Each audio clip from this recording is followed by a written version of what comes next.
الطارق نام، پہلی ہی آیت کے لفظ الطارق کو اس کا نام قرار دیا گیا ہے۔ زمانہ نزول، اس کے مضمون کا انداز بیان مکہ معظمہ کی ابتدائی صورتوں سے ملتا جلتا ہے، مگر یہ اس زمانے کی نازل شدہ ہے جب کفار مکہ قرآن اور محمد صلی اللہ علیہ وسلم کی دعوت کو زک دینے کے لیے ہر طرح کی چالیں چل رہے تھے۔ موضوع اور مضمون، اس میں دو مضمون بیان کیے گئے ہیں۔ ایک یہ کہ انسان کو مرنے کے بعد خدا کے سامنے حاضر ہونا ہے، دوسرے یہ کہ قرآن ایک قول فیصل ہے جسے کفار کی کوئی چال اور تدبیر زک نہیں دے سکتی۔ سب سے پہلے آسمان کے تاروں کو اس بات کی شہادت میں پیش کیا گیا ہے کہ کائنات کی کوئی چیز ایسی نہیں ہے جو ایک ہستی کی نگہبانی کے بغیر اپنی جگہ قائم اور باقی رہ سکتی ہو۔ پھر انسان کو خود اس کی اپنی ذات کی طرف توجہ دلائی گئی ہے کہ کس طرح نطفے کی ایک بوند سے اس کو وجود میں لایا گیا اور جیتا جاگتا انسان بنا دیا گیا۔ اس کے بعد فرمایا گیا ہے کہ جو خدا اس طرح اسے وجود میں لایا ہے وہ یقیناً اس کو دوبارہ پیدا کرنے پر قادر ہے، اور یہ دوبارہ پیدائش اس غرض کے لیے ہوگی کہ انسان کے ان تمام رازوں کی جانچ پڑتال کی جائے جن پر دنیا میں پردہ پڑا رہ گیا تھا۔ اس وقت اپنے اعمال کے نتائج بھگتنے سے انسان نہ اپنے بل بوتے پر بچ سکے گا اور نہ کوئی اس کی مدد کو آ سکے گا۔ خاتمہ کلام پر ارشاد ہوا ہے کہ جس طرح آسمان سے بارش کا برسنا اور زمین سے درختوں اور فصلوں کا اگنا کوئی کھیل نہیں بلکہ ایک سنجیدہ کام ہے، اسی طرح قرآن میں جو حقائق بیان کیے گئے ہیں وہ بھی کوئی ہنسی مذاق نہیں ہیں بلکہ پختہ اور اٹل باتیں ہیں۔ کفار اس غلط فہمی میں ہیں کہ ان کی چالیں اس قرآن کی دعوت کو زک دے دیں گی، مگر انہیں خبر نہیں ہے کہ اللہ بھی ایک تدبیر میں لگا ہوا ہے اور اس کی تدبیر کے آگے کفار کی چالیں سب دھری کی دھری رہ جائیں گی۔ پھر ایک فقرے میں رسول اللہ صلی اللہ علیہ وسلم کو یہ تسلی اور در پردہ کفار کو یہ دھمکی دے کر بات ختم کر دی گئی ہے کہ آپ صلی اللہ علیہ وسلم ذرا صبر سے کام لیں اور کچھ مدت کفار کو اپنی سی کر لینے دیں۔ زیادہ دیر نہ گزرے گی کہ انہیں خود معلوم ہو جائے گا کہ ان کی چالیں قرآن کو زک دیتی ہیں یا قرآن اسی جگہ غالب آ کر رہتا ہے جہاں یہ اسے زک دینے کی کوشش کر رہے ہیں۔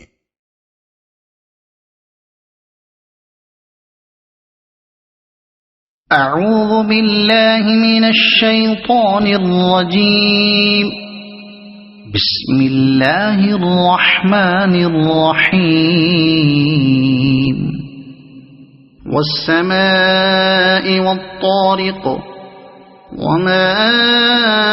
أدراك ما الطارق النجم الثاقب إن كل نفس لما عليها حافظ فلينظر الإنسان مما خلق۔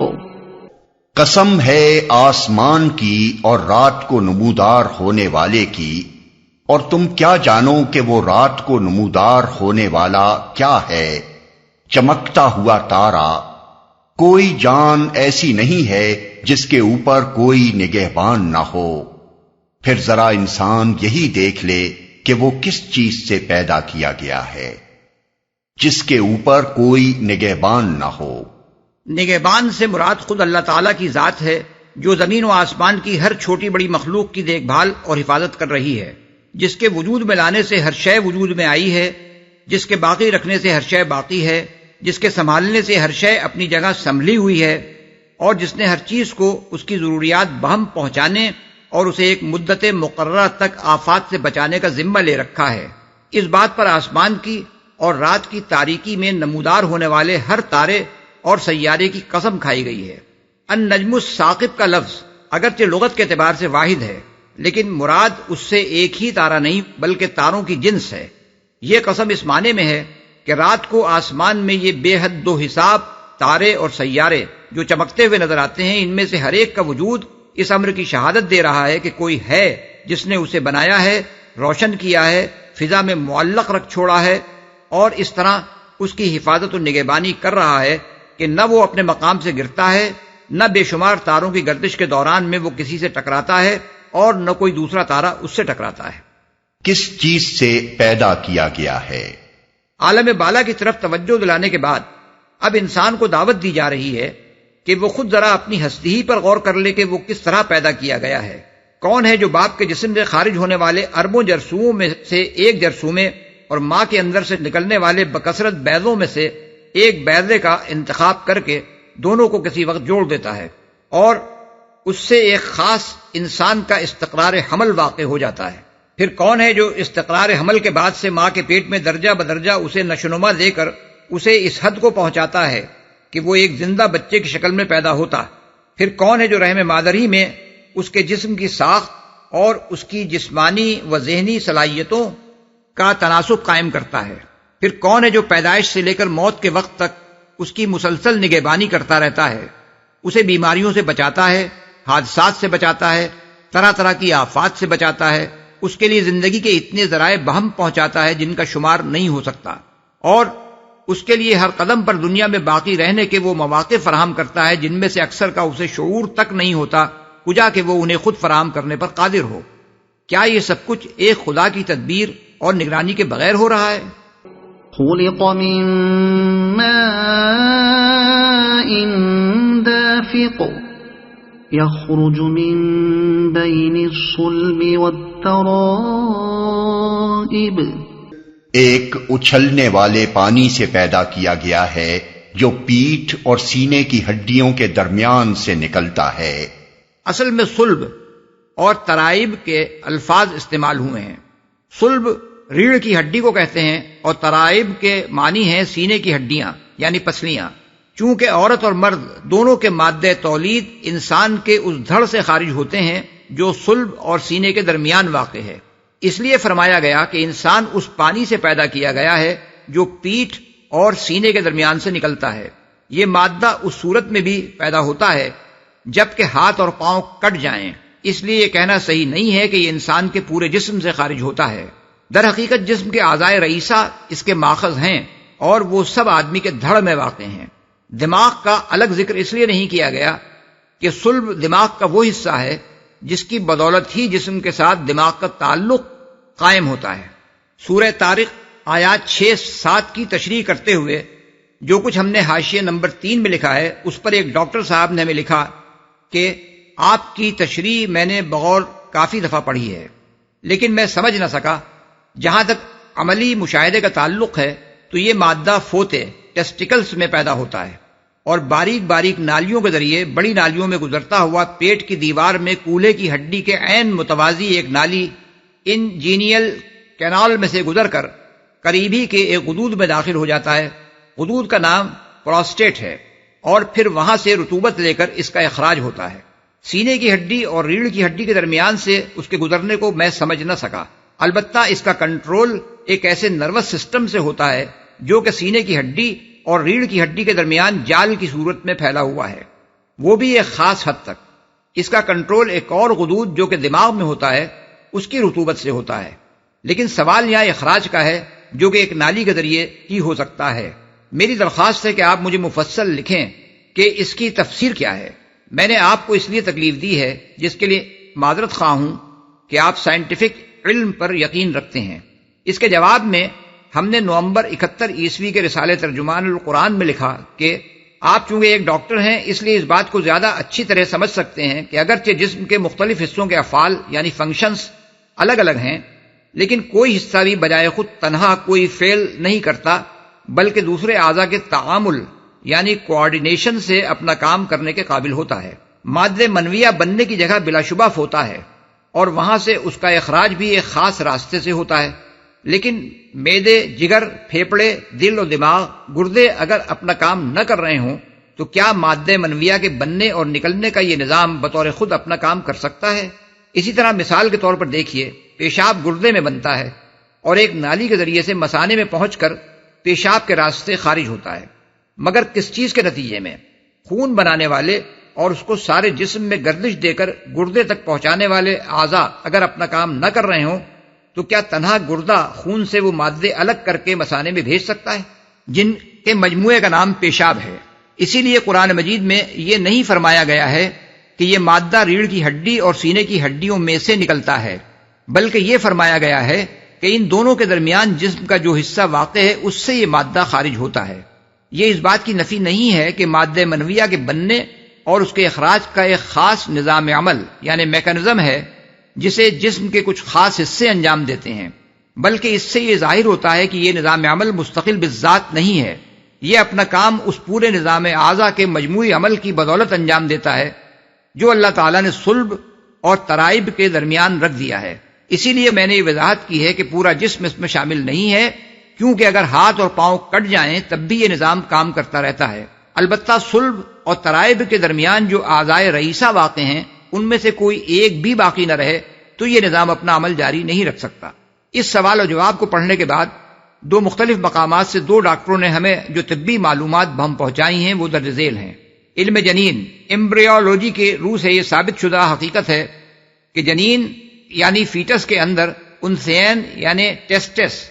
یعنی وہ غدود جن سے مادہ منویہ پیدا ہوتا ہے ریڑھ کی ہڈی اور پسلیوں کے درمیان گردوں کے قریب ہوتے ہیں، جہاں سے بعد میں یہ آہستہ آہستہ فوتوں میں اتر جاتے ہیں۔ یہ عمل ولادت سے پہلے اور بعض اوقات اس کے کچھ بعد ہوتا ہے، لیکن پھر بھی ان کے اعصاب اور رگوں کا منبع ہمیشہ وہی مقام بین الصلب والترائب ہی رہتا ہے، بلکہ ان کی شریان یعنی آرٹری پیٹ کے قریب شہرگ یعنی آورٹا سے نکلتی ہے اور پورے پیٹ کا سفر طے کرتی ہوئی ان کو خون مہیا کرتی ہے۔ اس طرح حقیقت میں انثیین پیٹ ہی کا جز ہیں جو جسم کا زیادہ درجہ حرارت برداشت نہ کرنے کی وجہ سے فوتوں میں منتقل کر دیے گئے ہیں۔ علاوہ بری مادہ منویہ اگرچہ انثیین پیدا کرتے ہیں اور وہ کیسہ منویہ یعنی سیمینل ویسیکلز میں جمع ہو جاتا ہے، مگر اس کے اخراج کا مرکز تحریک بین الصلب والترائب ہی ہوتا ہے، اور دماغ سے اعصابی رو جب اس مرکز کو پہنچتی ہے تب اس مرکز کی تحریک یعنی ٹریگر ایکشن سے کیسہ منویہ سکڑتا ہے اور اس سے مائع دافق پچکاری کی طرح نکلتا ہے۔ اس لیے قرآن کا بیان ٹھیک ٹھیک علم طب کی جدید تحقیقات کے مطابق ہے۔ إِنَّهُ عَلَى رَجْعِهِ لَقَادِرٌ، یقیناً وہ خالق اسے دوبارہ پیدا کرنے پر قادر ہے۔ یعنی جس طرح وہ انسان کو وجود میں لاتا ہے اور استقرار حمل کے وقت سے مرتے دم تک اس کی نگہبانی کرتا ہے، یہی اس بات کا کھلا ہوا ثبوت ہے کہ وہ اسے موت کے بعد پلٹا کر پھر وجود میں لا سکتا ہے۔ اگر وہ پہلی چیز پر قادر تھا اور اسی قدرت کی بدولت انسان دنیا میں زندہ موجود ہے،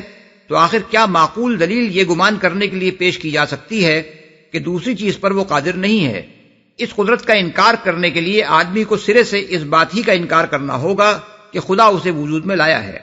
اور جو شخص اس کا انکار کرے اس سے کچھ بعید نہیں کہ ایک روز اس کے دماغ کی خرابی اس سے یہ دعویٰ بھی کرا دے کہ دنیا کی تمام کتابیں ایک حادثے کے طور پر چھپ گئی ہیں، دنیا کے تمام شہر ایک حادثے کے طور پر بن گئے ہیں، اور زمین پر کوئی اتفاقی حادثہ ایسا ہو گیا تھا جس سے تمام کارخانے بن کر خود بخود چلنے لگے۔ حقیقت یہ ہے کہ انسان کی تخلیق اور اس کے جسم کی بناوٹ اور اس کے اندر کام کرنے والی قوتوں اور صلاحیتوں کا پیدا ہونا اور اس کا ایک زندہ ہستی کی حیثیت سے باقی رہنا ان تمام کاموں سے بدرجہ زیادہ پیچیدہ عمل ہے جو انسان کے ہاتھوں دنیا میں ہوئے اور ہو رہے ہیں۔ اتنا بڑا پیچیدہ عمل اس حکمت اور تناسب اور تنظیم کے ساتھ اگر اتفاقی حادثے کے طور پر ہو سکتا ہو تو پھر کون سی چیز ہے جسے ایک دماغی مریض حادثہ نہ کہہ سکے؟ يَوْمَ تُبْلَى السَّرَائِرُ فَمَا لَهُ مِن قُوَّةٍ وَلَا نَاصِرٍ، جس روز پوشیدہ اسرار کی جانچ پڑتال ہوگی اس وقت انسان کے پاس نہ خود اپنا کوئی زور ہوگا اور نہ کوئی اس کی مدد کرنے والا ہوگا۔ جانچ پڑتال ہوگی۔ پوشیدہ اسرار سے مراد ہر شخص کے وہ اعمال بھی ہیں جو دنیا میں ایک راز بن کر رہ گئے ہیں، اور وہ معاملات بھی ہیں جو اپنی ظاہری صورت میں تو دنیا کے سامنے آئے مگر ان کے پیچھے جو نیتیں اور اغراض اور خواہشات کام کر رہی تھیں اور ان کے جو باطنی محرکات تھے ان کا حال لوگوں سے چھپا رہ گیا۔ قیامت کے روز یہ سب کچھ کھل کر سامنے آ جائے گا، اور جانچ پڑتال صرف اسی بات کی نہیں ہوگی کہ کس شخص نے کیا کچھ کیا، بلکہ اس بات کی بھی ہوگی کہ کس وجہ سے کیا، کس غرض اور کس نیت اور کس مقصد سے کیا۔ اسی طرح یہ بات بھی ساری دنیا سے، حتیٰ کہ خود ایک فعل کرنے والے انسان سے بھی مخفی رہ گئی ہے جو فعل اس نے کیا اس کے کیا اثرات دنیا میں ہوئے، کہاں کہاں پہنچے اور کتنی مدت تک چلتے رہے۔ یہ راز بھی قیامت ہی کے روز کھلے گا اور اس کی پوری جانچ پڑتال ہوگی کہ جو بیج کوئی شخص دنیا میں بو گیا تھا اس کی فصل کس کس شکل میں کب تک کٹتی رہی اور کون کون اسے کاٹتا رہا۔ والسماء ذات الرجع والأرض ذات الصدع إنه لقول فصل وما هو بالهزل۔ قسم ہے بارش برسانے والے آسمان کی اور نباتات اگتے وقت پھٹ جانے والی زمین کی، یہ ایک جچی تلی بات ہے، ہنسی مذاق نہیں ہے۔ آسمان کی، آسمان کے لیے ذات الرجع کے الفاظ استعمال کیے گئے ہیں۔ رجع کے لغوی معنی تو پلٹنے کے ہیں، مگر مجازن عربی زبان میں یہ لفظ بارش کے لیے استعمال کیا جاتا ہے، کیونکہ وہ بس ایک ہی دفعہ برس کر نہیں رہ جاتی بلکہ بار بار اپنے موسم میں اور کبھی خلاف موسم پلٹ پلٹ کر آتی ہے اور وقتاً فوقتاً برستی رہتی ہے۔ ایک اور وجہ بارش کو رجع کہنے کی یہ بھی ہے کہ زمین کے سمندروں سے پانی بھاپ بن کر اٹھتا ہے اور پھر پلٹ کر زمین ہی پر برستا ہے۔ ہنسی مذاق نہیں ہے، یعنی جس طرح آسمان سے بارشوں کا برسنا اور زمین کا شق ہو کر نباتات اپنے اندر سے اگلنا کوئی مذاق نہیں ہے بلکہ ایک سنجیدہ حقیقت ہے، اسی طرح قرآن جس چیز کی خبر دے رہا ہے کہ انسان کو پھر اپنے خدا کی طرف پلٹنا ہے، یہ بھی کوئی ہنسی مذاق کی بات نہیں ہے بلکہ ایک دو ٹوک بات ہے، ایک سنجیدہ حقیقت ہے، ایک اٹل قول حق ہے جسے پورا ہو کر رہنا ہے۔ إنهم يكيدون كيدا وأكيد كيدا فمهل الكافرين أمهلهم رويدا۔ یہ لوگ کچھ چالیں چل رہے ہیں اور میں بھی ایک چال چل رہا ہوں، پس چھوڑ دو اے نبی ان کافروں کو ایک ذرا کی ذرا ان کے حال پر چھوڑ دو۔ چالیں چل رہے ہیں، یعنی یہ کفار اس قرآن کی دعوت کو شکست دینے کے لیے طرح طرح کی چالیں چل رہے ہیں، اپنی پھونکوں سے اس چراغ کو بجھانا چاہتے ہیں، ہر قسم کے شبہات لوگوں کے دلوں میں ڈال رہے ہیں، ایک سے ایک جھوٹا الزام تراش کر اس کے پیش کرنے والے نبی پر لگا رہے ہیں تاکہ دنیا میں اس کی بات چلنے نہ پائے اور کفر و جاہلیت کی وہی تاریکی چھائی رہے جسے چھانٹنے کی وہ کوشش کر رہا ہے۔ ایک چال چل رہا ہوں، یعنی میں یہ تدبیر کر رہا ہوں کہ ان کی کوئی چال کامیاب نہ ہونے پائے اور یہ آخر کار منہ کی کھا کر رہیں اور وہ نور پھیل کر رہے جسے یہ بجھانے کے لیے ایڑی چوٹی کا زور لگا رہے ہیں۔ ان کے حال پر چھوڑ دو، یعنی انہیں ذرا مہلت دو کہ جو کچھ یہ کرنا چاہیں کر دیکھیں، زیادہ مدت نہ گزرے گی کہ نتیجہ ان کے سامنے خود آ جائے گا اور انہیں معلوم ہو جائے گا کہ میری تدبیر کے مقابلے میں ان کی چالیں کتنی کارگر ہوئیں۔